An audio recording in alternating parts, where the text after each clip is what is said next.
Good day everyone. Kratos was actually my very first YouTube video back in June, and no, I'm not going to send you back to watch it because the audio quality is quite genuinely painful. At the time though, Kratos Defense was trading around $45. A few months later, I covered AeroVironment in November, where that stock was already starting to attract some serious attention. So today's video is simple. I'm going to give an update on both of those names, and I want to be very clear from the outset. I still think these are two of the most compelling high-growth defense plays with exposure to unmanned and autonomous systems across the US and Europe. If you want to buy Palantir technology, that's completely fair. You'll absolutely get defense exposure. But Palantir is already a very large, very well-known company. It's widely owned, widely discussed, and the story is broadly understood. And could it still double from here? Possibly.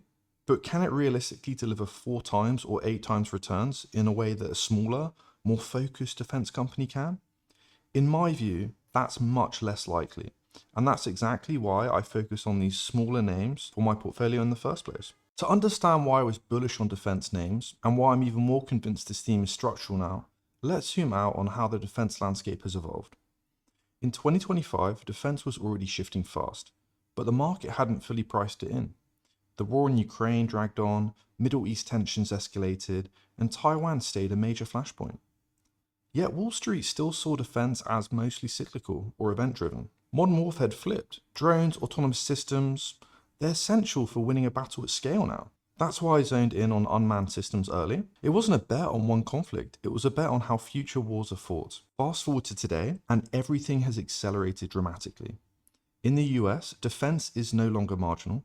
President Trump just proposed a massive $1.5 trillion defense budget for 2027.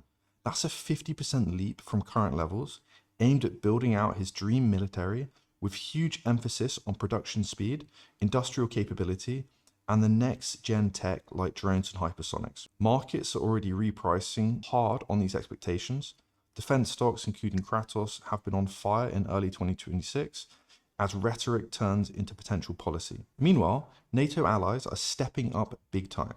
Europe is rearming aggressively, boosting domestic production and reducing reliance on US support. The bottom line here is simple. Defense isn't a short-term geopolitical trade anymore. It's a multi-decade structural investment theme. Governments are budgeting for prolonged risks, not quick fixes. If you can, expand on what the US's adversaries are doing. Are they increasing their defense budgets? Everybody is increasing their defense budgets.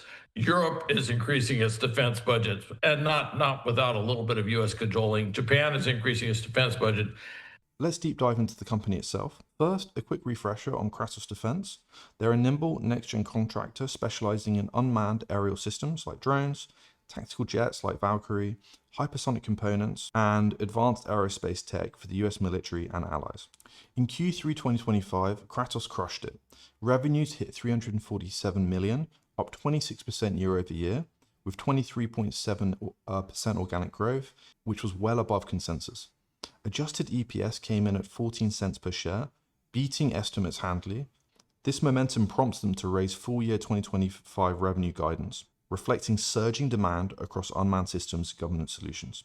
They also boosted that outlook, expecting 15 to 20% organic growth in 2026, which was way up from earlier forecasts, with even stronger acceleration in 2027. Backlogs grew solidly, and recent news included new facilities, this Birmingham expansion in January 2026.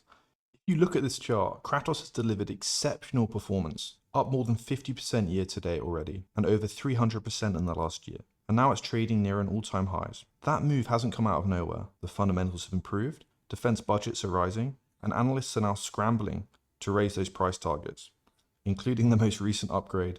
But this is exactly where investors need to be careful. When a stock has already repriced this aggressively, the risk to reward skews the wrong way, because expectations are now very high and any disappointment gets punished. I originally bought Kratos when I first did that video at around $45 and sold it into strength near the previous high. From here, this is no longer a chase, it's a watchlist stock. The sensible approach is now to wait for a pullback driven by earnings volatility or some kind of market sell-off or black swan event. So in summary guys, watchlist for now, in my opinion. Now let's move on to AeroVironment. This company is a pure play unmanned systems company. It's best known for their Switchblade loitering munitions. Following the Blue Halo acquisition, the business now also has exposure to counter UAS, directed energy, space, and cyber capabilities. These aren't experimental products. They're in active use and are being produced by the US and allied militaries. In the most recent quarter, AeroVironment reported roughly 472 million in revenue, which was up 150% year on year. That growth was driven by strong unmanned system demand and the inclusion of Blue Halo. Bookings came in at around 1.4 billion with a book-to-bill ratio close to 3, which means orders basically are still coming in faster than revenues are being reorganized. For fiscal year 2026, the company is guiding around 2 billion in revenues with adjusted EBITDA of around 300 to 320 million. I covered AeroVironment in a dedicated video back in November when the stock was already moving higher. If you want my original thesis and a deeper breakdown of the business, that video is still relevant. What we're looking at now is how the story has played out since then. The stock has moved for 3 main reasons. First, revenue growth has accelerated meaningfully as unmanned system demand has increased. Second, the backlog has expanded into the billions, giving multi-year visibility. And third is the Blue Halo acquisition, which has broadened the product set into adjacent defense categories that are also seeing higher spending. If you look at the chart, AeroVironment has clearly been a strong momentum name. It's up roughly 50% year to date and 100% in the past year, and close to 300% over the 5 years.